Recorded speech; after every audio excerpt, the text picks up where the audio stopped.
தேவனுக்கு மகிமை உண்டாவதாக. இந்த நாளில் மீண்டும் ஒரு முறை உங்களோடு சேர்ந்து தேவனை மகிமைப்படுத்தும்படியாய் பரிசுத்த ஆவியானவர் என்ன பேச விரும்புகிறாரோ அந்த காரியங்களை மாத்திரம் உங்களோடு பகிர்ந்து கொள்ளும்படியாய் தேவன் தந்த கிருபைக்காக நான் தேவனுக்கு துதி செலுத்துகிறேன். ரட்சகரும் ஆண்டவருமாக இயேசு நாமத்தினால என் அன்பின் நல்வாழ்த்துக்கள். ஹல்லேலூயா. பாஸ்டர் அந்த சொல்லும்போது அதான் நான் ரட்சிக்கப்படுங்கன்னு சொல்லேன்னு ஒரு வார்த்தை சொன்னார்ல, அந்த ரட்சிக்கப்படுதல் என்றால் என்ன என்பதை குறித்து ஒரு சின்ன காரியத்தை சிந்திப்போம். ஏன்னா இது இங்கே பரவலாய் அதிகமாக கேட்கிற ஒரு வார்த்தை, அதை கொஞ்சம் சரியாய் விளங்கி கொள்வது நல்லது. பிலிப்பியர் 2ஆம் அதிகாரம் 12ஆம் வசனத்தில், எனக்கு மிகவும் பிரியமானவர்களே, நான் உங்களுக்கு சமீபமாக இருக்கும்போது மாத்திரமல்ல தூரமாக இருக்கிற இப்பொழுதும் அதிக பயத்தோடும் நடுக்கத்தோடும் ரட்சிப்பு நிறைவேற பிரயாசப்படும் உங்கள் ரட்சிப்பு நிறைவேற பிரயாசப்படுங்கள் என்று வாசிக்கிறோம். உங்கள் தனிநபர்கள் உங்களுடைய ரட்சிப்பு நிறைவேற முதலாவது பிரயாசப்படுங்கள், ரெண்டாவது மற்றவருடைய ரட்சிப்பு நிறைவேறவும் பிரயாசப்படுங்க. சரிதானே? ரட்சிப்பு என்ற வார்த்தைக்கு பாதுகாக்கப்படுதல் அல்லது விடுதலை அடைதல் என்று அர்த்தம். அப்படின்னா ஏதோ ஒரு பெரிய ஆபத்தான சூழ்நிலையில் நாம் இருந்திருக்க வேண்டும். அது என்ன அந்த ஆபத்து, அந்த தீமை என்ன என்று சொன்னால், ரோமர் 6:23, பாவத்தின் சம்பளம் மரணம், பாவத்தின் விளைவால் ஏற்பட்ட மரணம் என்ற சாபமான காரியங்கள். அதாவது தெய்வ சாயலில் படைக்கப்பட்டு மகிமையாய் சாவாமை உள்ளவனாய் இருந்த மனிதன் ஆதாமேவாள் கீழ்ப்படியாமை என்ற பாவத்துக்கு உட்பட்டதுனாலே அனைத்தும் இழந்து சாபத்துக்கு உட்பட்டார்கள். அது ஆதியாகமம் 3:16-19 நீங்கள் வாசிக்கும்போது, நீ பெருகும்போது நீ வேதனை உண்டாகிவிடும், பூமி நிமித்தம் சபிக்கப்படும், நீ மண்ணிலிருந்து எடுக்கப்பட்டாய், மண்ணுக்கு திரும்புவாய், கஷ்டங்கள் துன்பங்களை அனுபவிக்க வேண்டும் என்ற அந்த சாப சூழ்நிலைக்குள்ளே விழுந்தார்கள், சரீர மரணத்தை அடைந்தார்கள். வெளிப்படுத்தல் 21:8 சொல்லுது, பயப்படுகிறவர்களும் அவிசுவாசிகளும் அக்கிரமக்காரர் துன்மார்க்கர் பட்டியல் இருக்குது. 2ஆம் மரணமாகிய அக்கினி கடலிலே அவர்கள் கடைசியிலே பங்கடைவார்கள். அப்போ சாபத்தை அடைந்தார்கள், சரீர சாவை அடைந்தார்கள், ஆத்மாவின் சாவு என்று சொல்லக்கூடிய 2ஆம் மரணம் வரைக்கும் அவர்கள் பங்கடைய வேண்டிய சூழ்நிலைக்கு தள்ளப்பட்டார்கள். இதற்கு பேர் தான் மரணம் என்பது. அல்லேலூயா.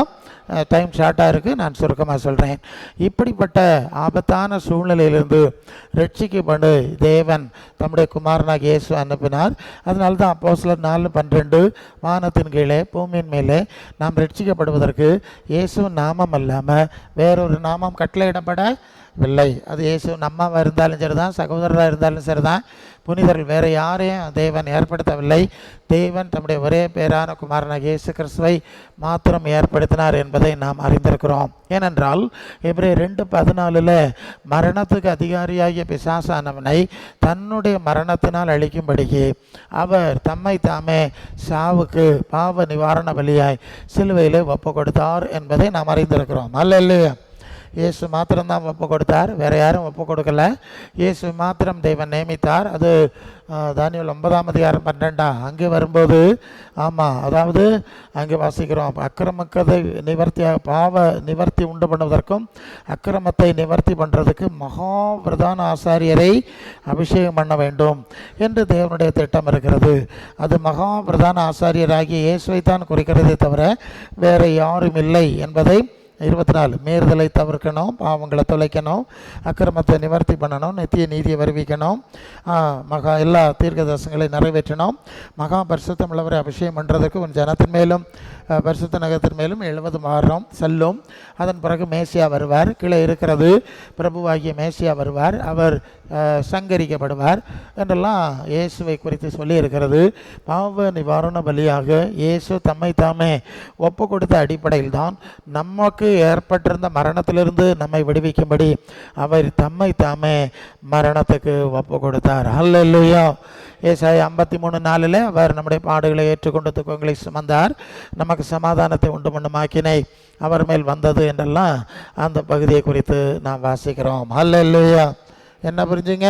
தெய்வகுமாரனாக இயேசு கிறிஸ்துவின் பாவ நிவாரண பலியின் மூலம் நாம் பாவத்தின் அடிமைத்தனம் கட்டு அதனுடைய ஆளுகையிலிருந்து நாம் முதலாவது விடுவிக்கப்பட்டு ரட்சிக்கப்படுறோம். சரிதானே? சரிஞ்சது. இந்த சப்ஜெக்ட் உங்களுக்கு தெரியும். எல்லாருக்கும் தெரியும், எல்லா கிறிஸ்தவர்களும் அதை விசுவாசிக்கிறாங்க. கத்தோலிக்கர்கள் தான் ரொம்ப அதிகமாட்டு இயேசுவின் சிலுவை பலியை விசுவாசிக்கிறதும் தியானிக்கிறதும் யார்? அவங்க தான் செய்கிறாங்க. அதுவும் நமக்கு தெரிஞ்ச விஷயந்தான் இல்லையா? ஓகே, இப்போ அடுத்த எல்லைக்கு போனோம். இதோடு எல்லாம் முடிஞ்சிடல. ஆமாம், ரட்சிப்பு நிறைவேற பிரயாசப்படுங்கள்னா அதுக்கு ஒரு தொடக்கம் இருக்கிறது, ஒரு முடிவு இருக்கிறது, அது கடந்து செல்ல வேண்டிய அனுபவங்களும் பாதையும் இருக்கிறது என்பதை அந்த வசனத்தில் விளங்கி கொள்கிறோம். இது ஒரு நாளில் ஒரு நிமிஷத்தில் நிறைவேற விஷயம் இல்லை. அது நிறைவேறி முழுமை அடைய நீங்கள் பிரயாசப்பட வேண்டும்னு இருக்குல்ல. ஆமாம், உலகத்தில் சின்ன சின்ன காரியம் சாதிக்கிறதுக்கு எவ்வளோ பிரயாசப்படுறோம். அப்போ இந்த ரட்சிப்பு நிறைவேறி அதனுடைய மகிமையை நாங்கள் தொடர்ந்து பார்க்க போகிறோம். அதுக்கு பிரயாசம் இருக்கிறது என்பதை அறிய வேண்டும். ஆக இயேசுவின் சிலுவை பலியை தியானிக்கிறதோடு நீங்கள் நிறுத்தி கொள்ள முடியாது. அதோடு ரட்சிப்பு முடிந்து விடவில்லை என்பது முதலாவது நாம் புரிந்து கொள்ள வேண்டிய காரியம். ரெண்டாவது, மற்ற 11:28 நீங்கள் படித்தோம். வருத்தப்பட்டு பாரம் சுமக்கிறவர்களே எல்லாரும் என்னிடத்தில் வாருங்க, நான் உங்களுக்கு இளைப்பாறுதல் தருவேன். அல்லேலூயா. இந்த வசனம் உங்களுக்கு தெரியும் இல்லையா? எல்லாருக்கும் ரொம்ப அருமையாக தெரிஞ்ச வசனம். அதோட முடிச்சிடாதுங்க, அது முடியலை விஷயம். எப்படி இளைப்பாறுதல் தருவேங்கிறது இன்னும் போயிட்டுருக்குது. அடுத்தது நீங்கள் படிச்சிங்கன்னா, நான் சாந்தமாக இருக்கிறேன், மனத்தாழ்மையாக இருக்கிறேன், என் நுகத்தை உங்கள் மேல் ஏற்றுக்கொண்டு என்னிடத்தில் கற்றுக்கொள்ளுங்கள், அப்பொழுதுதான் உங்கள் ஆத்துமாக்களுக்கு இளைப்பாறுதல். அதுதான் பிரசங்கியார பிரச்சனை. நாங்கள் இளைப்பாறுதல் தாராருன்னு இயேசுவே இயேசுவே இயேசுவேன்னு சத்தம் போட்டுட்டு மட்டும் இருக்கோம். இளைப்பாறுதல் ஏன் கிடைக்கலன்னு உங்களுக்கு இப்போ ஒரு ஐடியா கிடச்சிருக்கும். ஏன்னா பாதி தானே எடுத்தோம், மீதியை விட்டுட்டோம்ல. என்ன சொல்லுது? என் நுகத்தை நீங்கள் இந்த காளை மாட்டுக்கு மேலே அந்த புல்லக்காட் காளை, வண்டி காளை அதுக்கு வைப்பாங்க, அது அப்படி அது பொறுமையாக இழுத்துட்டு போகுதில்ல. இது மாதிரி கீழ்ப்படி, ஆமாம், அந்த வார்த்தை கீழ்ப்படிதலோடு என்னிடத்துல கற்றுக்கொள்ளுங்கள். ஆமாம், பலர் இயேசுவை முக்கியப்படுத்துவாங்க, அம்மாவை முக்கியப்படுத்துவாங்க, புனிதரெல்லாம் முக்கியப்படுத்துவாங்க. ஆனால் அவங்க என்ன சொன்னாங்க, எப்படி நடந்தாங்கங்கிறத சிந்திக்க மாட்டாங்க. சரிதானே? அதுக்குனால தான் அதுக்கு விக்கிரக ஆராதனைன்னு பேர். சரி, இப்போ இயேசு என்ன சொல்லுகிறார் என்று சொல்லி அவருடைய பாதத்தில் உட்கார்ந்து அவரிடத்தில் கற்றுக்கொள்ள வேண்டும். அப்படி கற்றுக்கொள்ளும் போது மட்டும்தான் நம்முடைய ஆத்துமாக்களுக்கு இளைப்பாறுதல் கிடைக்கும், ரட்சிப்பின் அடுத்த நிலைமைக்கு செல்ல முடியும். அல்லேலூயா. மத்திய 6:33, முதலாவது தேவனுடைய ராஜ்யத்தின் நீதியையும் இனி தேட வேண்டும். இதுவரை தேவனை தெரியாது, ராஜ்யம் தெரியாது, நீதி தெரியாது. இப்போ தான் இயேசு விட்டு படிக்க வேண்டும். இனி தேடி கற்றுக்கொண்டு அதில் வளர வேண்டும். யோவான் 14:23 நீங்கள் வந்தீங்கன்னு சொன்னால், ஒருவனில் அன்பாக இருந்தால் என் வசனத்தை கடைப்பிடிக்கணும், அவனிடத்துல தான் பிதா அன்பாக இருப்பார், நாங்கள் அவனிடத்துல வாசம் பண்ணுவோம். அல்லேலூயா. அப்போ இயேசுக்கு மேலே மதிப்பு, மரியாதை, அன்பு இருந்தால் மரியாதை என்ன செய்யணும்? இயேசுனுடைய வசனங்களை கடைபிடிக்கணும். 21 சொல்வார், என் வசனங்களின்படி நடக்கிறவன் தான் மெய்யாகவே என்னிடத்தில் அன்பாக இருக்கிறவன். 14-15 அன்பாக இருக்கிறவன் கட்டளையை கடைபிடிக்கணும். அப்போ இயேசுவிடத்தில் கற்றுக்கொள்ள வேண்டும் என்கிற ஒரு காரியத்தை பார்க்குறோம். இது ரட்சிப்பின் அடுத்த நிலை. முதலாவது பாவ மன்னிப்பை பெற்றுக்கொள்ளுகிறோம், ரெண்டாவது இயேசுவிடத்தில் கற்றுக்கொள்ளுகிறோம், மூன்றாவது யோவான் 13:15 நான் செய்தது போல செய்யும்படி உங்களுக்கு மாதிரியை வைத்து போனேன், என்னுடைய மாதிரியின்படி செஞ்சாதான் நீங்கள் பாக்கியவான்கள்னு சொல்கிறார். சரிதானே? இயேசு நமக்கு ஒரு மாதிரியை வைத்து போயிருக்கிறார், அதன்படி செய்ய வேண்டும். பேதுரு ராயப்பர் பவுல் பத்ரோஸ் இல்லையா, பேதுரு சொல்லும்போது 1 பேதுரு 2:21 அவருடைய அடிச்சுவடுகளில் நடந்து வரும்படி அவர் நமக்கு மாதிரியை வைத்து போனார். அருளப்பர் இல்லைன்னா யோவான் சொல்லுவார், 1 யோவான் 2:6 அவருக்குள் நிலைத்திருக்கிறேன் என்று சொல்லுகிறவன் அவர் நடந்தபடி தானும் நடக்கணும். சரிதானே? வசனம் எல்லாம் சரிதானே? எல்லாம் வசனம் தான். அப்போ இயேசு சொன்ன மாதிரி கீழ்ப்படிந்து நடக்கணும். அவர் நமக்கு நல்ல மாதிரியை வைத்து போயிருக்கிறார், அந்த மாதிரியிலே நடக்க வேண்டியது அவசியம். அல்லேலூயா, அல்லேலூயா. யோவான் 8:32 படிக்கும்போது சத்தியத்தை அறிவீர்கள், சத்தியம்தான் உங்களை விடுதலை பண்ண முடியும். சரிதானே? முதலாவது 8:36 யோவான் 8:36 என்ன சொல்லுது? குமாரன் உங்களை விடுதலையாக்கினால் மெய்யாகவே விடுதலையாவீர்கள். இயேசுவின் சிலுவை பலியின் மூலம் விடுதலை. ரெண்டாவது, என்னிடத்தில் கற்றுக்கொண்டு என் சத்தியத்திலே நடந்து என் மாதிரியிலே நடந்தால் தான் அடுத்த கட்ட விடுதலை கிடைக்கும். இப்போ புரியுது இல்லையா? எல்லாத்துக்கும் ஒவ்வொரு எல்லை இருக்குது, ஒவ்வொரு ஸ்டெப் அண்ட் ஸ்டேஜஸ். ஓகே, அது வழியாக கடந்து போனோம். நீங்கள் எப்படி போகிறீங்க, நீங்கள் அதை சிந்திக்கணும். அதான் நான் தொடக்கத்திலே சொன்னேன், கத்தோலிக்கர் தான் இயேசுநாதரை ரொம்ப முக்கியப்படுத்தாவ, இயேசுவை முக்கியப்படுத்தாவ, அம்மான்னு சொல்லுவாவ, அண்ணன் தம்பின்னு புனிதரெல்லாம் சொல்லுவாவ. ஆனால் எல்லாத்தையும் சொன்னாலும் இயேசுவின் வசனத்தை அவர்கள் மதிக்கிறார்களா, இயேசுவின் மாதிரியில் நடக்கிறார்களா என்று நமக்கு தெரியாது. ஏன்னா அப்படி ஒரு சூழலை நாம் பார்த்து கொண்டிருக்கிறோம். சரி, இப்போ நாம் இயேசுவின் மாதிரியிலே நடக்கிறோம். அடுத்தது தீர்த்து 3:5 தீர்த்து 3:5 அவர் நம்முடைய நீதியின் கிரியையின்படி நம்ம ரட்சிக்காமல் மறு ஜென்ம முழுக்கினாலும் பரிசுத்தாவின் புதிதாக்குதலினாலும் நம்மை ரட்சிக்கிறார், ரட்சித்து கொண்டிருக்கிறார். ஹல்லேலூயா. புரியுதா? மறு ஜென்ம முழுக்கு என்று போட்டிருக்கு. மறு ஜென்மம்னு சொன்னால் ஒரு மனுஷன் பறக்கும்போது அவனுடைய இப்போ உலகத்தில் அவனுடைய பிறந்த நேரம், நட்சத்திரம், லாசி எல்லாம் கணிச்சு ஜாதகம் எழுதுகிறாங்க. இவன் இப்படி தான் இருப்பான் அப்படின்லாம் சொல்கிறாங்க. அது மாதிரி நிறைய காரியம் நடக்குதுன்னெல்லாம் சொல்கிறாங்க. எது எப்படியோ ஆதாமுடைய வம்சத்திலே நாம் பிறக்கும்போது அந்த பாவத்தின் சாயலில் பிறக்கிறோம் என்பதை வேதம் தெளிவாக சொல்லுகிறது. ஒரே மனுஷனாலே பாவம் வந்தது, ஒரே மனுஷனாலே மரணம் எல்லாரையும் ஆட்கொண்டது, பாவம் செய்யாதவர்களையும் ஆட்கொண்டதுன்னு வசனம் சொல்லுது. சரிதான். அப்போ ஆதாமின் மீறுதலுக்கு ஒப்பான பாவத்தின் விளைவு சாபம். பாவம் அவனுடைய வம்சத்தில் வர்ற எல்லாரையும் தொடருகிறதுங்கிறதுனால அப்படிப்பட்ட சில காரியங்கள், பழைய காரியங்களின் ஆளுகைகள் எல்லாம் இருக்கிறது, தீய சக்தியின் ஆளுகை எல்லாம் இருக்கிறதுங்கிறது கொஞ்சம் நுட்பமான விஷயம். சரி, இப்போ என்ன வசனம் சொல்லுதுன்னா, மறு ஜென்ம முழுக்கினாலே தேவன் நம்மை ரட்சிக்கிறார். இது கொஞ்சம் ஆழமான விஷயம். இந்த மறு ஜென்ம முழுக்கு என்று சொன்னால் உலக பாஷையில் சொல்கிறேன், பழைய ஜாதகம், பழைய விதி, பல காரியம்லாம் சொல்கிறாங்க இல்லையா, அதை வெட்டுவது. அது இந்து மார்க்கத்தில் கர்மான்னு சொல்கிறாங்க. நாம் விதைச்சதை நாம் அறுத்து தான் ஆகணும். அது இந்த ஜென்மத்தில் வச்சாலும் சரிதான், போன ஜென்மத்தில் விதைச்சாலும் சரிதான், அது சுற்றி சுற்றி வரும். அது அவங்களுடைய நம்பிக்கை. அப்படி ஒரு கருத்தை அவர்கள் சொல்லுகிறார். இப்போது இந்த கர்மா அல்லது இப்படிப்பட்ட ஆதாமின் வம்சத்தில் வர்ற பாவத்தின் விளைவு, முன்னோர்கள் பாவத்தின் சாபத்தின் விளைவு எல்லாம் வரும்போது அதிலிருந்து நாம் விடுதலை பெறாவிட்டால் நாம் தெளிவான ரட்சிப்பை அடைய முடியாது. அதற்கு ஒரு மறு ஜென்ம முழுக்குங்கிற ஒரு காரியத்தை தேவன் நியமித்திருக்கிறார். ஹல்லேலூயா. ரோமர் 6:4-5 ஞான ஸ்நானத்தை குறித்து நம்முடைய பழைய மனுஷன் கிறிஸ்துவுடனே கூட அடக்கம் பண்ணப்பட்டது. ஹல்லேலூயா. இயேசுவின் மரணத்தின் சாயலில் நாம் இழைக்கப்பட்டிருந்தால் அவருடைய உயிர்த்தெழுதலின் சாயலிலும் நாம் இணைக்கப்பட்டிருப்போம். உங்களுக்கு புரியுதில்ல? ஞான ஸ்நானங்கிறது ஒரு தண்ணி சடங்கு கிடையாது. அது பழைய மனுஷனை அடக்கம் பண்ணுவது. அல்ல இல்லையா? அது பழைய ஜென்மம், விதி, பாரம்பரியம் என்ன வேணாலும் போட்டுருங்க, அது பல மாதிரி இருக்குது. அது எல்லாத்தையும் அடக்கம் பண்ணுறது தான் இந்த ஞான ஸ்நானம். இப்போது கிறிஸ்து மரித்தோரிலிருந்து எழுத்தது போல நாம் புதிதான ஜீவன் உள்ளவர்களாய் நடந்து கொள்ளும்படி தான் இந்த ஞான ஸ்நான அனுபவத்தின் மூலம் நாம் கடந்து செல்லுகிறோம். அப்படி கடந்து செல்லும்போது தான் 2 கொரிந்தியர் 5:17 சொல்லுது இல்லையா, ஒருவன் கிறிஸ்துவுக்குள் இருந்தால் புது சிருஷ்டியாக இருக்கிறான், பழையவைகள் ஒழிந்து போயின, எல்லாம் புதிதாயின. அப்போ இப்போ புது ஜென்மம், புதிய விதி, புதிய ஜாதகம் இல்லையா? நான் சொல்ல புரியுது இல்லையா? உங்களுக்கு புரியும்படி சொன்னேன். இது ஞானஸ்நானத்துடைய ஒரு ஆழமான விஷயம் என்பதை நீங்கள் அறிந்து கொள்ள வேண்டும். ஹல்லேலூயா. ஒரு சம்பவம் சொல்கிறேன், ப்ராக்டிக்கலாக ஒன்று சொன்னால் உங்களுக்கு விளங்கும். ஒரு பேச்சுப்பாறைக்கு மேலே வேறு மார்க்கத்தை சேர்ந்த அவங்க மாந்திரிகம் செய்கிறது, குறி சொல்கிறதெல்லாம் பாரம்பரியம். அந்த சூழ்நிலையை சேர்ந்த ஒருவர் இருந்தார். அவருக்கு ஒரு வியாதி வந்தது, அது சரியாகலை. அப்புறம் அந்த பகுதியில் மிஷினரி ஊழியத்துக்கு போன சில ஊழியம் இருந்தது. அவங்க இயேசு சோகம் அளிக்கிறாருன்னு கேட்டு அங்கே போனாங்க. அங்கே சோகம் கிடச்சிது. அப்போ உடனே குடும்பமாய் பழைய மார்க்கத்திலிருந்து இந்த இயேசுவின் மார்க்கத்துக்கு போயிட்டாங்க. அவருக்கு ஒரு பையன் இருந்தான். பையன் வளர்ந்தான். அவனை இயேசுவின் சுவிசேஷத்தின்படியாய் அவன் அந்த குடும்பத்திலே வளர்க்கப்பட்டான். வருடங்கள் போயிட்டு இந்த பையன் வளர்ந்து வாலிபாய் அப்புறம் கல்யாணம் பண்ணினார். திருமணமாய் அவருடைய முதல் பிள்ளை பிரசவத்துக்காய் மனைவியை கோட்டார் ஆஸ்பத்திரியில் அட்மிட் பண்ணியிருக்கு. அப்போ முன்னால் கோட்டாரில் இருந்தது. அப்போது அவர் சொன்னதான் சாட்சி நான் கேட்ட சொல்கிறேன். இந்த மறு ஜென்ம முழுக்கினுடைய ஆழத்தை கொஞ்சம் நீங்கள் புரியறதுக்கு அது வசதியாக இருக்கும்னு நான் நம்புகிறேன். சரி, அங்கே அட்மிட் பண்ணியாச்சு. அப்போ ஒரு சிக்கலான சூழ்நிலை, இந்த அம்மா மரித்து போவாங்கன்னு டாக்டர் சொல்கிறாங்க. எங்களுக்கு ரொம்ப சிக்கலாக இருக்குது, பெரிய ஆபத்தாக இருக்குது, என்னென்னு தெரில, இந்த அம்மா உயிர் வாழ்கிறதுக்கு சாத்தியம் இல்லைன்னு சொல்கிறாங்க. அந்த அம்மா சொல்லுதான், நானும் சொப்பனம் கண்டேன் செத்து போகிறது மாதிரி, எனக்கா குழி வெட்டுற மாதிரிலாம் சொப்பனம் கண்டேன், நான் செத்து போவேன், நீங்கள் இன்னொரு திருமணம் பண்ணி நீங்கள் வாழணும், சந்தோஷமாக இருக்கணும்னு சொல்லுதான். இப்படியெல்லாம் நடந்துகிட்ருக்கு. இவருக்கு பயங்கரமான துக்கம். இவர் வீட்டுக்கு போகிறார். இங்கேருந்து ஆஸ்பத்திரியிலேருந்து அங்கே போனோம். அவருக்கு வீடு மேலே இருக்குது, பேச்சு வரைக்கும் மேலே அங்கே போனோம். அங்கே இருந்தது முன்னால். அங்கே போனார். போனோன்னே அங்கே உள்ள முதியவர்கள் கேட்டாங்களாம், பிள்ளை அவளுக்கு எப்படி இருக்குது?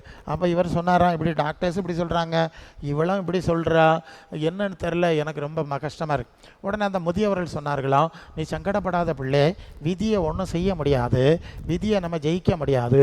நீ பிறக்கும்போதே உனக்கு ஜாதகம் எழுதியிருந்தது. உன்னுடைய ஜாதகப்படி உன்னுடைய முதல் மனைவி நினைக்காது, 2ஆம் மனைவி தான் நிலைக்கும்னு ஜாதகம் எழுதியிருந்தது. என்ன பண்ணுறது, சரியான நேரத்தில் வந்து நிற்கிது, விதியை ஜெயிக்க முடியும். இடி விழுந்தது மாதிரியாச்சு, 2வது இடி விழுந்தாச்சு. அப்புறம் சரி பொருட்கள்லாம் எடுத்துகிட்டு திருப்பி ஆஸ்பத்திரிக்கு கோட்டாருக்கு போனோம். போகும்போது அந்த பார்க் இருக்குல்ல நாகர்கோவில் மீனாட்சிபுரத்தில், இப்போ தான் அதை கிரில் போட்டு க்ளோஸ் பண்ணியிருக்காங்க. முன்னால் திறந்துருக்கோம். அதுக்கு குறுக்க தான் நாங்கள் நடந்து போவோம். அந்த பாத்வே இருக்கும். அதுக்கு பக்கத்தில் இந்த ஜோசியம் பார்க்குறவன் கைரேகை பார்க்குறவன்லாம் உட்காந்துருப்பான். அப்போ போகும்போது நம்மெல்லாம் கூப்பிடுவான் இல்லை, ஜோசியம் பார்க்குறேன் கைரேகை பார்க்குறேன்னு கூப்பிடுவான். ஸோ இவர் போகும்போது இவரையும் கூப்பிட்டான். இவர் அதுக்கு செவி கொடுக்கலை. ஏன்னா இப்போது கிறிஸ்துவுக்குள்ளே வந்துட்டார்ல, செவி கொடுக்கலை. அவர் பாட்டுக்கு போயிட்டுருக்கார். உடனே அந்த ஜோசியக்காரன் சொல்கிறானா, யோ 2 பொண்டாட்டிக்காரரே வாருமேயா இங்கேன்னு சத்தம் போடுறானா. புரியுதா நான் சொல்கிறது? இப்போ 3வது இடி விழுந்தாச்சு. என்ன செய்கிறது? அவர் காதை அடைச்சிட்டு ஆஸ்பத்திரிக்கு ஓடுறார். அங்கே போயாச்சு. அங்கே போய் நேராக போய் அவருக்கு துக்கம் தாங்க முடியலை. அவர் முழங்கால் போட்டார். முழங்கால் போட்டு ஜெபம் பண்ணாராம். ஜாதகெல்லாம் எழுதுனது உண்மைதான், பழைய கதை இருந்ததெல்லாம் உண்மைதான். இப்போ பழைய மனுஷனை அடக்கம் பண்ணியாச்சு, நான் இப்போ புது மனுஷன். எப்படிங்க கிறிஸ்துவுக்குள் தான் புது சிருஷ்டின்னு தானே எழுதியிருக்குல்ல. அப்போ பழைய ஜாதகம் இப்போ செல்லாதில்ல, பழைய ஜாதகம் அங்கே முடிச்சிட்டல அப்படின்னு கண்ணீரோட ஜெபம் பண்ணார். இது என்ன இப்படி இருக்குது? அப்படி இருக்கும்போது ஒரு வசனம் அவருக்குள்ளே வந்துதான், பெறப்பண்ணுகிறவராகிய நான் பிரசவத்தை தடுப்பேனோ ஏசாயாவில் இருக்குது. அவர் சொல்கிறார், எங்கே இருக்குன்னு தெரியாது, வசனம் படிச்சிருக்கேன், ஞாபகத்தில் வந்தது, ஜெபம் பண்ணிகிட்டு இருந்தேன். டாக்டர்ஸ் வந்தாங்க, சரி போங்க இனி உங்கள் டைம் முடிஞ்சிட்டுன்னு சொன்னாங்க. இவர் வந்துட்டார்.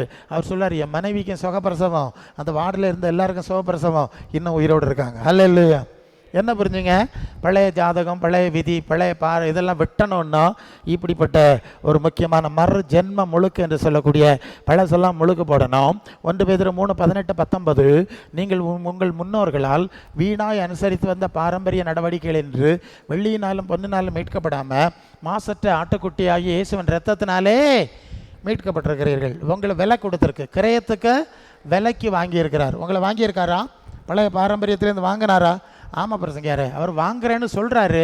நாங்கள் தான் பழைய பாரங்களை விட மாட்டோம். எப்படியும் அநேகருக்கு நிலைமை என்னது, நான் வாங்குறேன், உனக்கு விலை கொடுத்துருக்கேன், நீ இந்த பக்கம் வந்துடுனா நான் அந்த பக்கம் வரமாட்டேன், இந்த பக்கம் தான் நிற்பேன். ஆனால் நான் கேட்குற மாதிரி என் பிரச்சனையை மட்டும் தீர்த்து தரணும்னு சிலர் சொல்லுவாங்களாம், சிலரோ பலரோ. சரியா? ஆமாம், இங்கே சொல்லியிருக்கு, பழைய பாரம்பரிய ஆளுகை, பழைய கட்டுலேருந்து விடுதலை வேணும்னா இயேசுவின் இரத்தத்தினாலே பழைய பாரம்பரியத்திலிருந்து மீட்கப்பட வேண்டும், பழைய மனுஷனை அடக்கம் பண்ணணும். அதான் மறுஜன்மம் முழுக்குன்னு சொல்லியிருக்கு. அல்லேலூயா. புரிஞ்சில்ல? அது தண்ணி விளையாட்டு கிடையாது, அது பயங்கரமான விஷயம். அது முறையாக செஞ்சால் அது சரியான விஷயந்தான். சரி, இப்போ அடுத்தது மறுஜன்மம் முழுக்கினாலும் பரிசுத்த ஆவியின் புதிதாக்குதலினாலும் அவர் நம்மை ரட்சித்தார். பரிசுத்த ஆவியின் புதிதாக்கல் என்று சொல்லி இன்னொரு காரியம் வரணும். அதாவது இங்கே நீங்கள் கவனிக்கணும், பலர் நானும் நாட்டையர் பேருந்தான், இங்கே கிறிஸ்தவ குலத்தில் உள்ள நம்பிக்கை என்னன்னா, அது யோவான் 3:16, அவருடைய நாமத்தின் மேல் விசுவாசம் உள்ளவர்களாய் அவர்களை ஏற்றுக்கொண்டவர்கள் எத்தனை பேரோ அத்தனை பேரும் அவருடைய பிள்ளைகளாகும்படி அதிகாரம் கொடுத்தார் என்று சொல்லி வசனம் இருக்கிறது.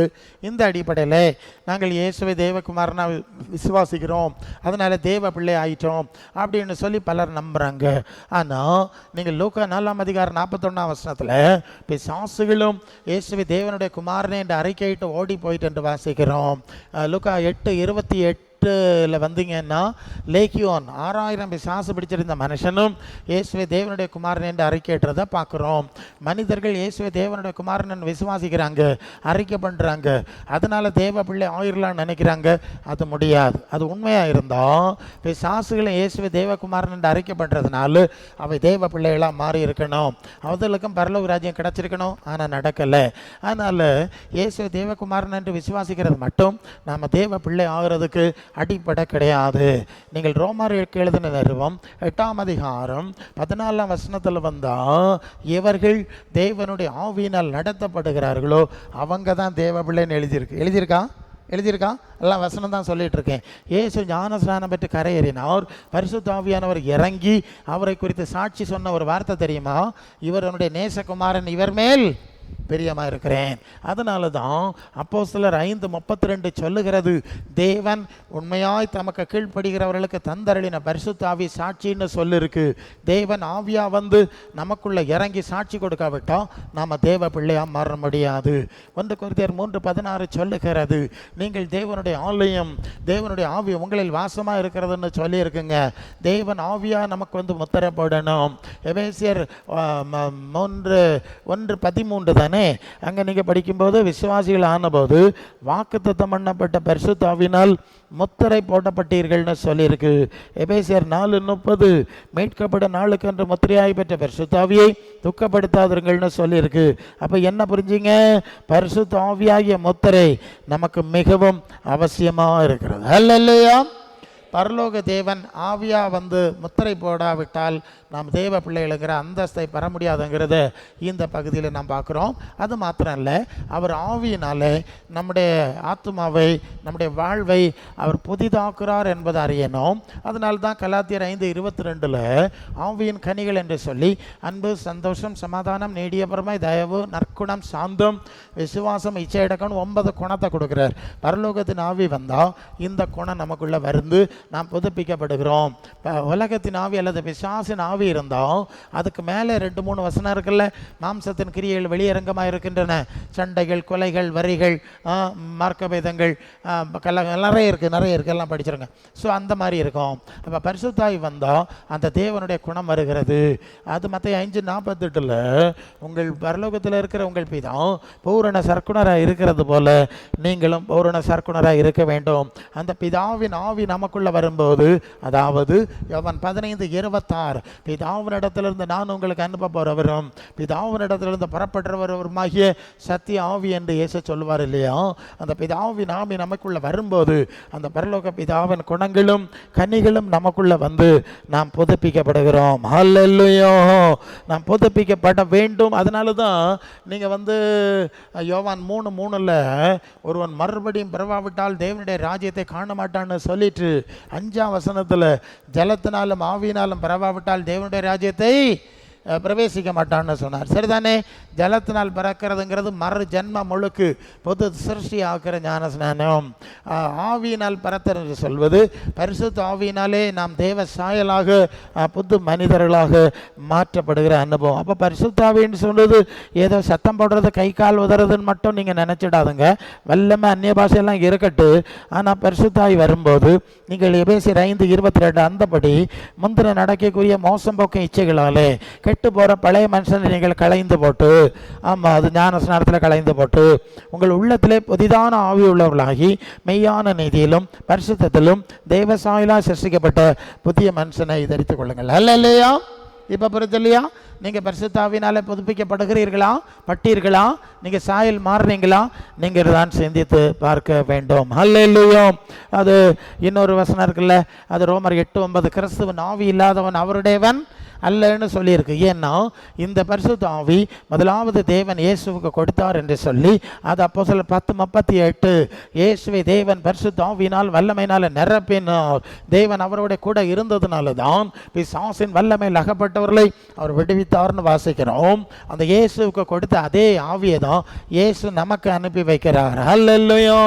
யோவான் 14:15 சொல்லுது இல்லையா, என்னில் அன்பா இருந்தோம் என் வசனத்தை கடைபிடிக்கணும், நான் பிதாவினிடத்தில் உங்களுக்காக வேண்டிக் கொள்வேன், அப்ப சத்திய ஆவி உங்களுக்கு கிடைக்கும். இயேசுவின் சீஷத்துவ அனுபவத்திற்கு, அவருடைய வசனத்தின்படி வாழ்வதற்கு, அவருடைய மாதிரியின்படி வாழ்வதற்கு அர்ப்பணிக்கிறவர்களுக்கு மட்டும் இயேசு இந்த ஆவியை நமக்கு அனுப்பி வைக்கிறார். இது கிறிஸ்துவின் ஆவி. அதனால் அந்த ஆவி நமக்குள்ள வந்தால் கலாத்தியர் 4:19 சொல்லுது, கிறிஸ்து உங்களில் உருவாகும் அளவும் கற்ப வேதனை படுகிறேன்னு பவுல் சொன்னது மாதிரி நமக்குள்ளே கிறிஸ்து உருவாகிறார். பிலிப்பியர் 2:5 கிறிஸ்து இயேசுடைய சிந்தையை உங்களிலும் இருக்க கடவுதுன்னு சொல்லி அந்த சிந்தை வருகிறது. எங்களுக்கு கிறிஸ்துவின் சிந்தை உண்டாயிருக்கிறது என்று பவுல் சொல்லுவார். கிறிஸ்துவின் சாயல், கிறிஸ்துவின் சிந்தை, கிறிஸ்துவின் குணம் நமக்குள்ளே வருகிறது. எபேசியர் 4:11 கிறிஸ்துவின் நிறைவான வளர்ச்சிக்கு வளரும்படி சபையை வைத்தார். சபை தலையாகிய கிறிஸ்துவுக்குள் வளரும்படி சபையை வைத்தார். அன்புக்குரியவர்களே, அப்போ நாம முதலாவது என்ன பார்த்தீங்க? இயேசுவின் இரத்தத்தினால் பாவ மன்னிப்பாகிய மீட்பு. இரண்டாவது பழைய மனுஷனை அடக்கம் பண்ணி புதிதான ஜீவன் அடைந்த மறு ஜென்மங்களுக்கு. மூன்றாவது பரிசுத்த ஆவியினால் புதிதாக்கப்படுகிற அனுபவம். பரிசுத்த ஆவி இயேசுவின் ஆவியா இருக்கிறதுனால இயேசுவின் குணங்களும் தன்மைகளை நமக்குள்ள வந்து அந்த நிறைவுக்கு நேராக நாம் கடந்து போகிறோம். ஹல்லேலூயா. இப்போ அது 2 கொரிந்தியர் 7:1 சொல்லுகிறது. ஆமாம், மாம்சத்தில் மாவியில் உண்டான எல்லா அசுசியும் நீங்கள் நம்மை சுத்திகரித்து கொண்டு பரிசுத்தமாகுதலை பூரணப்படுத்த கடவோம். எபிரேயர் 6:2 ஸ்நானங்களுக்கு அடுத்த உபதேசம், கைகளை வைக்குதல், இதெல்லாம் அந்த ஆரம்பத்தை பேசிட்டு இருக்காம நான் பூரணராகும்படி கடந்து போக வேண்டும். ஹல்லேலூயா. எத்தனை அனுபவம் பற்றியெல்லாம் ரட்சிப்பு. இதனால தான் சபை வச்சிருக்கு. நீங்கள் வந்து ரோட்டங்கரையில் ஒரு சிலுவையை நட்டு அதில் பாட்டு பாடிட்டு போகிற மாதிரி விவகாரம் கிடையாது. ஏதோ ஆத்திரத்துக்கு நோக்கியும் பேய்க்கும் நீங்கள் ஜெபம் பண்ணுற இடம் கிடையாது சபைன்னா இப்படியெல்லாம் அனுபவம் இருக்குங்க. ஒரு பிள்ளையை பற்றி அதை வளர்த்து ஆளாக்கி ஒரு நாள், அதான் பாச சொன்னார்ல, கர்த்தருக்குள் நித்திரை அடைஞ்சு அவருடைய வீட்டுக்கு அனுப்பி வைக்கணும். கர்த்தருடைய வீட்டில் நீடித்த நாட்களாய் நிலைச்சிருக்கணும்னா தகுதி வேணாம் இல்லை, சும்மா எழுதிட்டா போருமா. பாச சொன்ன மாதிரி அறிக்கை பண்ணால் மட்டும் போதாதுங்க, அதை தகுதிப்படுத்துகிற சொன்னார். கொஞ்சம் அனுபவம் சொன்னார். அவர் இப்படி இருந்தார், இப்படி வந்தார், இப்படி போனார்னு சொன்னார்ல. ஸோ இதெல்லாம் எங்கன்னா குருசடியில் ஏற்படுத்த மாட்டாங்க, இந்த கர்த்தருடைய சபையில் தான் ஏற்படுத்துவாங்க. அல்லேலூயா. அதனால தான் அது எபேசியர் 2:20 அப்போஸ்தலர் தீர்க்கதரிசி என்பவருடைய அஸ்திபாரம் கிறிஸ்து மூலக்கல்லா இருக்கிறார். இயேசு சொன்னது செஞ்சது மூலக்கல். வீடு கட்டும்போது மூலக்கல் வைக்கிறது மாதிரி முதற் கல். அப்புறம் அப்போஸ்தலர்கள் சொன்னது செஞ்சது மற்ற கல். இதுக்கு மேலே தேவனுடைய வீடாய் வாசஸ்தலமாய், அது தேவனுடைய ஆவியினாலே அவருடைய வாசஸ்தலமாய் கூட்டி கட்டப்பட்டு வருகிற அனுபவத்துக்கு சபைன்னு பேரு.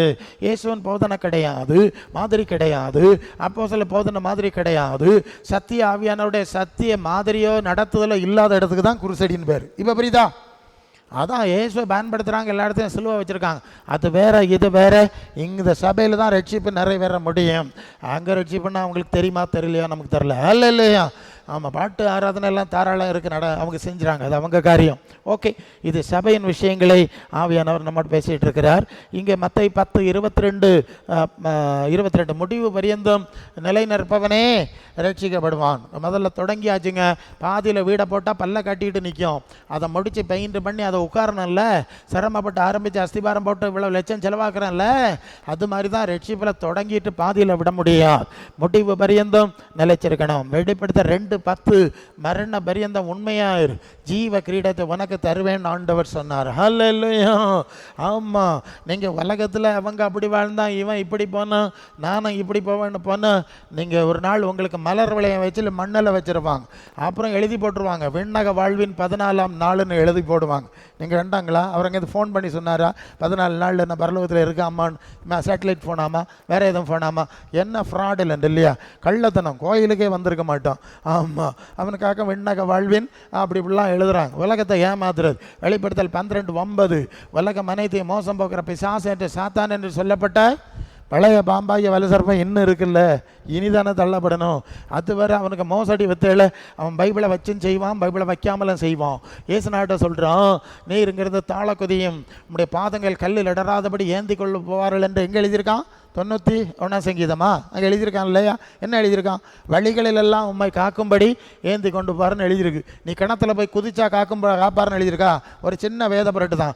பைபிளை வச்சு ஏசுநாதரை ஏமாத்தவனவன், நம்ம ஏமாத்த முயற்சி பண்ணவே நம்ம விடுவானா? நீங்கள் வெளிப்பாரு தான் நல்லது தான். இல்லையா?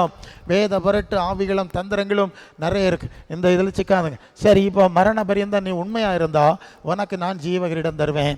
மலர் வளையம் போதோன்னா மலர் வளைய கூட்டத்துக்கு போ, ஜீவகிரீடம் வேணும்னா ஏசுநாதருக்கு பின்னால் போ. இல்லையா?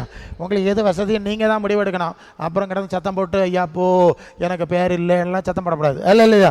இப்போமே எல்லாம் பேரை முன்பதிவு செய்யுங்கள், முன்பதிவு செய்யுங்கள், அப்புறம் தென் கன்ஃபார்ம் பண்ணுங்கள். அது அது அது அது அது வெளிப்படுத்தல் 3:5 ஜெயங்கொள்ளுகிறவன் எவனோ அவனுடைய பேரை நான் கிறுக்கி போடாமல் என் பிதா முன்பாகவும் பரிசுத்த தூதர் முன்பாகவும் அரைக்கப்படுவேன். அப்போ பேர் எழுதுறதும் இருக்கிறது, பேர் வெட்டுறதும் இருக்குல்ல. ஆமாம், ஒரு சிவப்பு இங்கே வச்சு ஒரு வெட்டு போட்டு, ஆமாம், கொஞ்ச நாளுக்கு பள்ளிக்கு போயிட்டு போகாமல் இருந்தால் பேரை நீக்கிடுவோன்னு சொல்கிறாங்கல்ல. இது மாதிரி நம்ம பேர் நீக்கப்படுறதுக்கு வாய்ப்பு இருக்குது. ஏசுநாதர் தான் அதை வைக்கணுமா வேண்டாமான்னு முடிவு எடுக்கிறாரு. ஏசுநாதருக்கு பின்னால் போனால் வைப்பார், வேற இவனுக்கு பின்னால் போனால் வெட்டிப்படுவார். இல்லை? ஆமாம், அங்கே ஆக்கம் இங்கே ஆக்கம், பெரிய கோபுரமாக்கம் கொட்டாரமாக்கம் அங்கே திருவிழாக்கணும் உடனேன்னு வை, அப்புறம் பேரை வெட்டிப்படுவார். ஆமாம், நானே வழியும் சத்தியமும் ஜீவனமாக இருக்கிறேன், என்னால் இல்லாமல் ஒரு தினம் பிதாவனத்தில் வரான்னு சொல்லி யோவான் 14:6 சொல்லியிருக்கார். வேற எவனுக்கு பின்னாலும் போகாத, என்ன பேரா சொல்லிட்டு அவன் புனிதன்னு சொல்லுவான். சொல்லுவான். பவுல் சொல்வார், நாங்கள்லாம் மனிதர்கள், நற்பந்தமான மனிதர்கள் அப்படின்னு தான் சொல்லியிருக்கார். அதனால் அதுக்கு மேலே ஒன்று நாங்கள் சிந்திக்க முடியாது. நீங்கள் புரிஞ்சுக்கிட்டால் உங்களுக்கு நல்லது தான். ஹல்லேலூயா. சரி, அப்போ மரண பரியந்தம் உண்மையாக இருக்கணும். எபிரேயர் 3:14 ஆரம்பத்தில் கொண்ட நம்பிக்கையை முடிவு பரியந்தம் பற்றி கொண்டிருப்போம் ஆகில் கிறிஸ்துவிடத்திலே பங்குள்ளவர்களாக இருப்போம். பாதியில் போனால் அவ்வளோதான். சரியா? அப்போ ரட்சிப்பு தொடக்கம் இருக்குது, கடந்து போண்டிய அனுபவம் இருக்குது, முடிவு பரியந்தம் பூரணம் அடையும்படி நீங்கள் பொறுமையோடு ஓட வேணும். அதனால தான் எபிரேயர் 12:1 அது மேகம் போன்ற திரளான சாட்சிகள் விதமாக ஓடி இருக்காங்க, சூழ்ந்து கொண்டிருக்கு, பாரமான யாவையும் நெருங்கி நிற்கிற பாவத்தையும் தள்ளிவிட்டு உங்களுக்கு ரத்தம் சிந்தின, உங்களை அழைத்த, உங்களுக்கு நித்திய ஜீவனை கொடுக்கிற இயேசுவை நோக்கி நமக்கு நியமித்திருக்கிற தனி ஓட்டத்திலே பொறுமையோடே ஓட கிடவோம். அண்ணனுக்கு ஓட்டம் வேறு, தம்பிக்கு ஓட்டம் வேறு, குடும்பக்காரன் ஓட்டம் வேறு, ஊருக்காரன ஓட்டம் வேறு. ஒன்றை உயிரை தந்து, வாழ்க்கையை தந்து, ரத்தத்தை தந்து, ரட்சித்து விடுதலை பண்ணி நடத்திட்டு இருக்கிற உன்னுடைய ஓட்டம் வேறு. இல்லை இப்போ புரியுதில்ல? அது வேறு ஓட்டம்ப்பா. பண்டு எல்லோரும் சேர்ந்து ஓடணும், இப்போ ட்ராக் மாறிடுச்சு. சரியா? வேறு ட்ராக்கில் விட்டாச்சு. நான் இயேசுவை நோக்கி ஓடுறேன், இயேசு இருக்கிற இடத்தை நோக்கி அவரை அடையும்படி ஓடுறேன்னு சொல்லி ஓடுவதில் கவனமாக இருக்க வேண்டும். அல்ல இல்லையா? ரட்சிப்புனா ஒரு செகண்டில் அடிச்சதில்லை. எத்தனை விஷயம் இருக்குன்னு நீங்கள் பார்த்தீங்க. 2 தெசலோனிக்கர் 2:14 2 தெசலோனிக்கர் 2:14 நம்முடைய கர்த்தராகிய இயேசு கிறிஸ்துவின் மகிமை அடையும் பொருட்டாக இந்த சுவிசேஷத்தினாலே அந்த ரட்சிப்புக்கு தேவன் உங்களை அழைத்தார். உச்சகட்டம், கிளைமேக்ஸ் என்னது? இயேசுவன் மகிமை அடையும்படி, அதாவது நீங்கள் 1 யோவான் 3:2 அவர் இருக்கிற வண்ணமாக அவரை தரிசிப்பதனாலே அவருக்கு ஒப்பாக இருப்போம். பிலிப்பியர் 3:23 அவர் தம்முடைய வல்லமையான செயலினாலே நம்முடைய அற்பமான சரீரத்தை அவருடைய மகிமையான சரீரத்துக்கு ஒப்பாய் மாற்றியமைப்பாரா? தெரியாதோ? ரட்சிப்பினுடைய கிளைமேக்ஸ், உச்சகட்ட அனுபவத்தை சொல்லுவேன். அவர் இருக்கிற வண்ணமாய் நீங்கள் ரோமர் 8:29-30 இவர்களை முன்குறித்தாரோ அவர்களை தம்முடைய குமாரனின் சாயலுக்கு ஒப்பா இருக்கும்படி முன்குறித்திருக்கிறார். எவர்களை அழைத்தாரோ அவர்களை நீதிமான்களாக்கினார், எவர்களை நீதிமான்களாக்குறாரோ அவர்களை மகிமைப்படுத்துகிறார். அல்லேலூயா. சரியா? வெளிப்படுத்தல் 3:5 ஜெயங்கொள்வரவனுக்கு வெண் வஸ்திரம் தரிப்பிக்கப்படும் சொன்னார்ல, அதான் மகிமை. என்னெல்லாம் இருக்குது பிரசங்கியார்? என்னத்தோ பேவராமல் இருக்கணும், சோக்கடாராமல் இருக்கணும்னு மற்றவங்க ஒரு சாமியை வச்சுருக்க மாதிரி தான் நான் இயேசு சாமியை கும்பிட வந்துட்டு போகிறேன்னு நினச்சிடாத நீ. அல்ல இல்லையா? ஆமாம், அதுதான் குருசெடின்னு சொல்லிட்டேன்ல. நிறைய இடத்துல அப்படி தான் நடக்குதில்ல. ஒரு சிலுவையை நட்டு இவையே பாட்டு பாடுறா குருசெடி. வேறு இடத்துல இயேசு அற்புதம் செய்கிறார், அதிசயம் செய்கிறாருன்னு வீடு வாசல்லாம் எழுதி போட்டிருக்காங்கல்ல, அதுதான் குருசெடி தான். இது கத்தோலிக்க குருசெடி, அது பெந்தைக்கோஸ்தே குருசெடி. சபைங்கிறது குருசெடி இல்லை, அது கிறிஸ்துவின் சரீரமாகிய சபை, பாடி ஆஃப் கிரைஸ்ட். இல்லையா? இயேசுவை உருவாக்கி இயேசுவை போல வளர்ந்து இயேசுவில் பூரணமாகிற அனுபவம். இயேசு இருக்கிற கர்த்தருடைய வீடுன்னா அவருக்கு வீடு தானே, அந்த வீட்டில் கொண்டு சேர்க்கிறது. யோவான் 14:2-3 பிதா வீட்டில் வாசஸ்தலங்களில் உண்டு, இல்லைன்னா சொல்லியிருப்பேன். உங்களுக்கு ஒரு ஸ்தலத்தை நான் இங்கே ஆயுதம் பண்ண மாட்டேன், அங்கே ஆயுதம் பண்ணுவேன். நான் இங்கே தான் இருப்பேன். நான் இருக்கிற இடத்துல நீங்களும் என்ன போல இருக்கும்படி நான் மறுபடியும் வந்து கூட்டிகிட்டு போகணும்னு சொன்னார்ல. நீங்கள் ரெடி ஆகினாலான்னு கேட்போம். ஆமாம் பிரசங்கர், நாங்கள்லாம் ரெடி தான். இயேசுநாதர் வந்தால் போவோம். எப்படி போவீங்க? நாங்கள் தான் இப்போ வருகை பாட்டு பாடுறோம்ல. வருகை பாட்டு பாடுனா பரலோகத்துக்கு போகலாமா? இயேசுநாதர் இருக்கிற இடத்துக்கு போகலாமா? பரலோக பாட்டு பாடுனா அப்படி இங்கே எங்கேயுமே சொல்லலையே. அப்படிலாம் சொல்ல முடியாது. ஆமாம், நான் ஒரு இடத்துல பைக்கில் போயிட்டு இருந்தேன், ஒரு இடத்துல வருகை பாட்டு காட்டிகிட்டு இருந்து நான் இப்படி நினச்சேன், இந்த பக்கத்தில் பெந்தகோஸ்தே சபையே இல்லையே, அவங்க தான் வருகை பாட்டு பாடுவாங்க. அது என்னடான்னு பைக்கை நடத்தி பார்த்தா ஒரு குருசெடி, அதுக்கு சுற்றி இருந்து வருகை பாட்டு பாடுறாங்க. சரியா?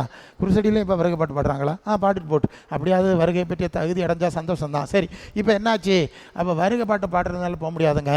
2 கொரிந்தியர் 3:18 திறந்த முகமாய் கர்த்தருடைய மகிமையை கண்ணாடியிலே காண்கிற வண்ணமாய் கண்டு ஆவியாக இருக்கிற கர்த்தரால் அந்த சாயலாகுதானே மகிமையின் மேல் மகிமை அடைந்து மறுரூபம் அடையணுமா? Present perfect, now it's happening. உள்ளான மனுஷன் 2 கொரிந்தியர் 4:16 சோர்ந்து போகிறதில்ல. புறம்பான மனுஷன் அழிந்து உள்ளான மனுஷன் நாளுக்கு நாள் புதிதாக்கப்படுது. எபேசியர் 3:16 ஆவினாலே உள்ளான மனுஷன் வெள்ளமே பலப்படணும். அப்போ இயேசு உருவானாரா? இயேசுவின் சாயலில் வளர்றீங்களா? 99% வந்தியலா? அப்போ இயேசுநாதர் வந்து அந்த 1% ஃபுல்ஃபில் ஆகி 100% அவர் இருக்கிற வண்ணமாக மாறும். அல்லேலூயா. புரிஞ்சான்னு கேட்டேன். இதுதான் சபைக்கும் குருசடிக்கும் வித்தியாசம்னு சொல்லுது. அதனால் சும்மா பேக்கை நோக்கி ஓடிட்டு என்ன செய்யக்கூடாது? திரிய மாதிரி ஓடாத, போய் சேர்ந்துக்கிட முடியாது. இயேசுக்கு இடத்துக்கு போனோம்னா அவருக்கு பின்னால் நடக்கணும், அவருடைய சீஷத்துவத்தில் நடக்கணும். இப்போ நிறைய வசனங்கள் இப்படி பார்த்துருக்கோம் இல்லையா? இப்படி நடக்கும்படி தேவன் நம்மை அழைத்திருக்கிறார். ஒரு ஐடியா கிடைச்சான்னு கேட்டேன். ஆமாம், நாங்கள் சபைக்குள்ளே இதெல்லாம் பேசணும், எங்களுக்கு அதை கொடுத்துருக்காரு. இதை நீங்கள் புரிஞ்சிட்டு ரசிக்கப்பட்டனா, பட்டுக்கிட்டு இருக்கேனா, எவ்வளோ தூரம் போச்சு, வழியில் வண்டி பீடி ஆகிட்டா, ட்ராக்கு மாறி போச்சா, இது ஒன்றும் தெளிவு இல்லாமல் இருக்க, இருக்கேனா எல்லாம் கொஞ்சம் நீங்கள் சுதாரித்து நீங்கள் அர்ப்பணிக்க வேண்டும். அல்லையோ, நாட்கள் பொல்லாதவில் ஆனதால் காலத்தை சரியாக பிரயோஜனப்படுத்து. செத்த பிறகு ஒன்றும் செய்ய முடியாது. பார்த்துக்க, இந்த உலகத்தில் இருக்கும்போதே நாம் அடைகிறது தான். அதனால தான் 22:3 வெளிப்படுத்தல், இதோ நான் சீக்கிரமாய் வருகிறேன், அவனவன் கிரியைக்கு தக்கதாய் நான் அளிக்கிற பலன் என்னோட கூட வருகிறதுன்னு ஆண்டவர் சொன்னார். அப்போ நம்முடைய கிரியைகள் கனிகளுக்கு ஏற்பதான் ஆண்டவர் பலன் கொடுக்க முடியும். அப்போ முதலாவது ரட்சிப்புன்னு சொல்கிறது இலவசம். அதாவது கிருபையினாலே விசுவாசத்தை கொண்டு நாம் ரட்சிக்கப்பட்டோம்.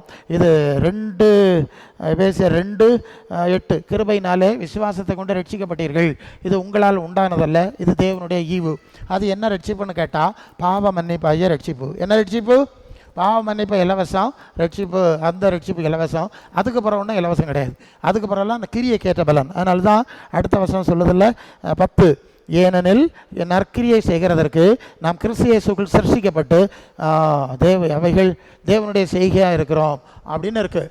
அதான் நான் இப்போ வசனம் பார்த்துட்டோம். முதல்ல பாவ மன்னிப்பு இலவசம் தான். அதுக்கு அடுத்து இனி தேவ நீதியை தேடணும், தேவ சித்தம் செய்யணும், ரட்சிப்பு நிறைய பிரயாசப்படணும்னு தான் வசனம். சரியா? அப்போ அதுக்கு பிரயாசம் இருக்குது.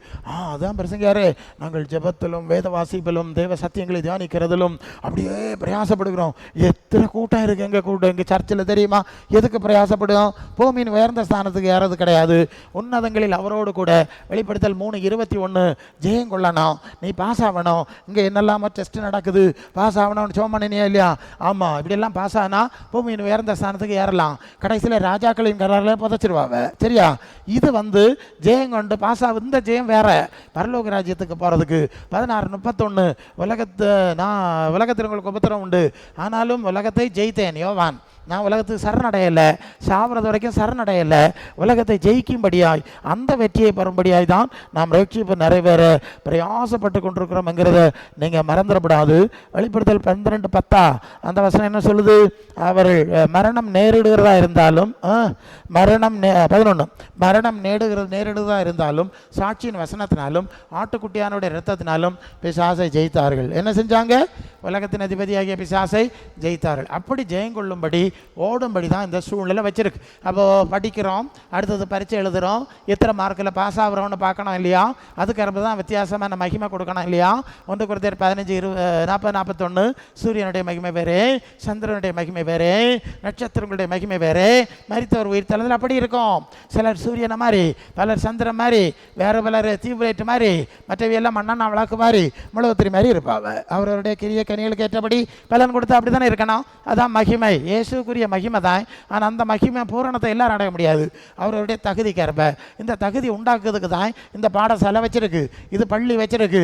உள்ளான மனுஷனில் பலப்படுத்தி கனிகடினாலும் குணத்தினாலும் மேம்படுத்தி அது உன்னில் உள்ள வெளிச்சம் இருளாகாதபடி எச்சரிக்கையாயிருன்னு சொல்லியிருக்கு. நீதிமானுடைய பாதை நடுப்பகல் வரைக்கும் அதிகம் பிரகாசிக்கிற சூரிய பிரகாசத்துக்கு ஒப்பா இருக்கிறது.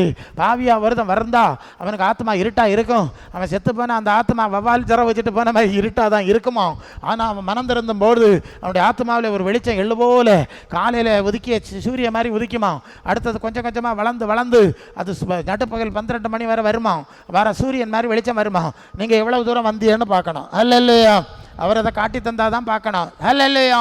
இயேசுநாதர் தம்முடைய ஆத்மாவுடைய மகிமை சீசர்களுக்கு காண்பித்து கொடுத்தார், மறுரூபமானார், பிரகாசமாய் காட்டு கொடுத்தாருன்னு பார்க்குறோம்ல. அப்படி நம்முடைய வெளிச்சம் எவ்வளவு அழுக்கு வஸ்திரமா மங்கலா இருக்குமாங்கிறதெல்லாம் ஆண்டவர் காட்டி தந்தால் தான் தெரியும். எல்லாரும் கூட்டத்துக்கு போகிறோம், எல்லாரும் கை அடிக்கிறோம், ஆனால் எல்லாரும் இந்த நல்ல மார்க்கில் பாஸ் ஆகலை. அல்ல இல்லையா? 25, 30, 40, 60 30, 60, 100 நல்ல ஆண்டவர் சொல்லியிருக்கார் இல்லையா?